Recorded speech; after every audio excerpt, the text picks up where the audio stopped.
Huling-huli naman sa CCTV ang dalawang aksidente sa magkahiwalay na lugar sa Metro Manila.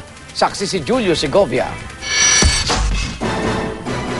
Kitang-kita sa CCTV video ang banggaan ng isang itim na kotse at isang motorsiklo sa northbound lane ng EDSA Ortigas.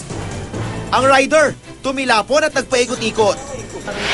Nakaligtas siya matapos agad saklolohan ng mga MMDA personnel. Dahil sa video, madaling nakita kung alin sa dalawang sasakyan ang may kasalanan. Kung mapapansin nyo, go na po yung area ng northbound.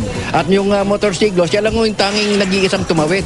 Ang motorsiklo po yan, hindi porket madali sila makasingit, madali sila makatakbo, kailangan sundin po nila yung traffic rules po natin. CCTV footage din ng MMDA ang nagbigay linaw sa pagkakasagi ng isang taxi sa tumatawid na mag-amang ito sa EDSA Shaw intersection.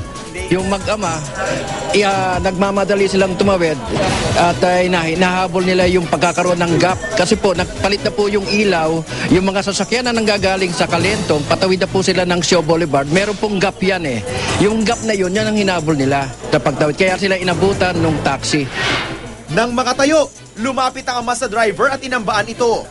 Humupa lang ang tensyon nang dumating ang MMDA. Sa huli, ang taxi rin na naghatid sa mag-ama sa ospital. Pedestrian po may pagkakamali doon. Ayon sa MMDA, malaki raw ang bentahe ng CCTV para makaresponde agad sila sa aksidente at mapadali ang investigasyon sa mga ito. Ako si Julio Segovia, ang inyong saksi.